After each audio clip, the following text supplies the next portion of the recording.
በማርያም በድንግል በወላዲተ አምላክ በምታምኑት አምላክ በስላሴ ይያቸዋለሁ። ይህን መልእክት ለዓለም አሰሙ። አሁን የት ያለው ይመስላችኋል? ጀራዬን እዩት። ይሄ ቦታ ምን እንደሚመስል በጣም የምትገርሙበት ነገር ነው የምነግራችሁ፣ የምታዝኑበት ነገር ማለት ነው። በተለይ ደግሞ የተዋህዶ ልጅ ሆናችሁ ጀርባዬን እዩት። ሌላም ታያላችሁ። ይሄ የምታዩት የቅድስት ሥላሴ ቤተክርስቲያን ቤተልሔም ነው። ተመልከቱ። የደሃ ቤት እንኳን በዚህ ደረጃ አይታይም፣ አይሰራም። የትኛው ሥላሴ ነው? አሁን ቦታው ንገረኝ። ካራ መስቀለ ሰላም ቅድስት ሥላሴ ቤተክርስቲያን ብዬ ባለፈው ያሳየኋችሁ፣ ባለፈው የነገርኳችሁ ታቦቱ የሚዞረው በግለሰብ ቤት ነው ብያችሁ ነበረ። ደግሞ ከዛ ደግሞ የከፋ ቤተልሔሙ ተመልከቱ። እንግዲህ ከዚህ ውስጥ ነው ሁሉም ነገር የሚከናወነው። ይሄን እያዩ ማለፍ ይከብዳል። እናንተ እንኳን ባትረዱ፣ ባታግዙ፣ ባትችሉ ሼርና ላይክ በማድረግ ሰውየው ወደ ዓለም ይዳረስ። አሁን ይሄን ቤተልሔም አይተናል። ቀጥለን ደግሞ ምንድነው? እውነት ነው ወይ ታቦቱ በግለሰብ ግቢ ነው የሚዞረው? እውነት ነው ያላችሁ ሰዎች አላችሁ። እኔም ይሄን ለማረጋገጥ ብዬ ዛሬ በአካል ግንቦት 12 እዚህ ግቢ ተገኝቻለሁ። ተከተሉኝ። አሁን እንዴት ሆኖ ነው ታቦት በግለሰብ ቤት የሚዞረው የሚለውን አብረን እናያለን። ተከተሉኝ። አሁን ተመልከቱ ኢትዮጵያውያን፣ እንዲሁም የተዋህዶ ልጆች የሚገርመውን ጉድ አሁን ወደ እናንተ እያመጣሁኝ ነው። እንግዲህ ካራ መስቀለ ሰላም ኮልፌ ክፍለ ከተማ ውስጥ የሚገኘው በአየር ጤና አካባቢ ነው። ልዩ ቦታው ምንድነው የሚባለው? ግራር አካባቢ ሆኖ ካራ መስቀለ ሰላም ቅድስት ሥላሴ ነው የሚባለው። እና ይሄ ቤተክርስቲያን ታቦቱ ሲወጣ ታቦቱ የሚዞረው በግለሰቡ ግቢ ውስጥ ነው ብያችሁ ነበረ። ያ ደግሞ እውነት ነው፣ ትክክል ነው። አሁን ተመልከቱ። እንዴት ነው የግለሰብ ግቢ ሊሆን የቻለው ካላችሁኝ፣ ይኸው ይሄ ና መምህር አጋው ለዚህ ካሜራማናችን ተመልከቱ። እንግዲህ ይሄ የቤተ ክርስቲያኑ በር ነው። ይታያቸዋል? ይታያል መምህርዬ? ይሄ የቤተ ክርስቲያኑ በር ነው። ይሄ ደግሞ የግለሰቡ ቤት ነው። ተመልከቱልኝ። በጣም አሳዛኝ ነገር ነው። እንግዲህ እያየን ያለ ነው። ይሄ ቤተ ክርስቲያኑ በር ነው። ይሄ ወደ ላይ እንዳለ ቤተ ክርስቲያን ነው። ወደዚህ ደግሞ የግለሰቡ ቤት አለ። ተመልከቱ። ከዛስ ምን ሆነ ነው? አሁን ታቦቱ በዛ በኩል በር አለ፣ በዛ ይወጣና ነው። ተከተለኝ። አሁን መምህር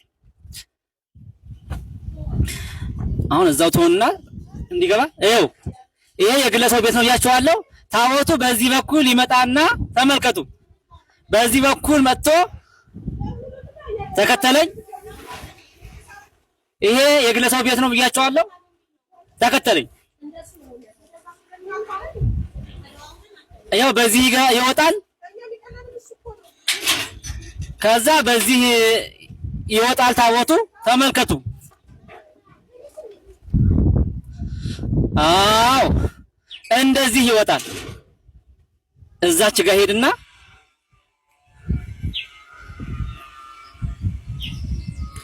ና ወደኔ ተመልከቱ።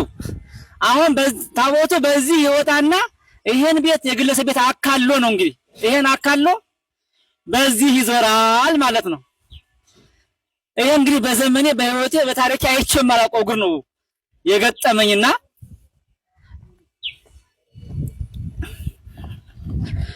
ይሄው አሁን ቤት ማስገባላችሁ የግለሰቡ ቤት እየገባ ነው። አዎ ተመልከቱ እንግዲህ የግለሰቡ ቤት እዚህ ጋር መሃል ላይ አለ። ታቦቱ ግን በዚህ ይዞራል ማለት ነው። ከዛ በዚህ ዞሮ ምን ሆነ ማለት ነው? ያው ያስገባላችሁ በሩን።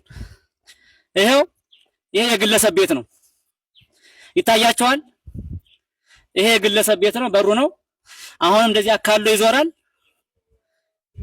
አዎ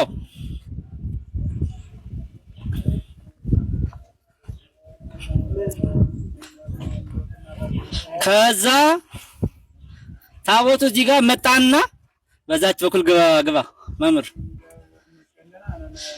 ታቦቱ አካሎ መጥቶ እዚች ጋር ይቆማል ማለት። ዛሬ እንደዚህ እንግዲህ ያየሁት እንግዲህ እዚህ ላይ መምህርም እንግዲህ ካሜራ እየቀረጹ ያሉት ጠዋት አስተምሮበታል፣ ሰብከውበታል።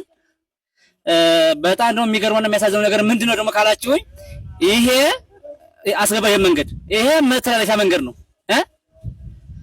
በእርግጥ በቪዲዮ ተደግፈዋል፣ በቪዲዮ ማሳያቸዋለሁ። ይሄ እንግዲህ ማለፊያ መንገድ ነው። ወንጌሉ እዛ ጋር ይሰጣል። በዚህ ግን በጣም ብዙ ህዝብ ይተላለፋል። እዚህ ጥግ ጥግ ግን የሚማር ህዝብ የተዋህዶ ልጆች አሉ እንዳለ እዚህ ህዝብ ሞልቷል። በዛ ላይ ፀሐይ ነው። በዛ ላይ ደግሞ በዚህ መሃል የሚያልፍ የሚወጣ የሚወርድ የሚያገድም ህዝብ አለ። እንደዚህ ያለ ቦታ ቤተክርስቲያን የት አገር ነው ያለው ነው? እኔ አሁን ተአምርና ድንቅ የሆነብኝ ነገር ይሄ ቦታ ገጠር ቢሆን እሺ እንቀበላለን። ግን መሀል አዲስ አበባ ላይ ሴንተር ነው የምትሉት አዲስ አበባ ላይ ተቀምጦ እንደዚህ ያለ ቦታ በህዝብ መካከል በባህላዊት መካከል በተዋህዶ መካከል ተቀምጦ እንዴት እንደዚህ ሊሆን ይችላል? እና ምን ዋናው ዓላማ ምንድነው? ይሄ በተለይ የግለሰብ ቤት ከተገዛ ወደ ታቦቱ ከገባ ከዛ በኋላ ይሄ መንገድ ነፃ ይሆናል። ህዝቡ በነፃነት ግቢ ውስጥ ቁጭ ብሎ ይማራል። ታቦቱን በራሱ በግቢው ይዞራል ለማለት ፈልጌ ነው።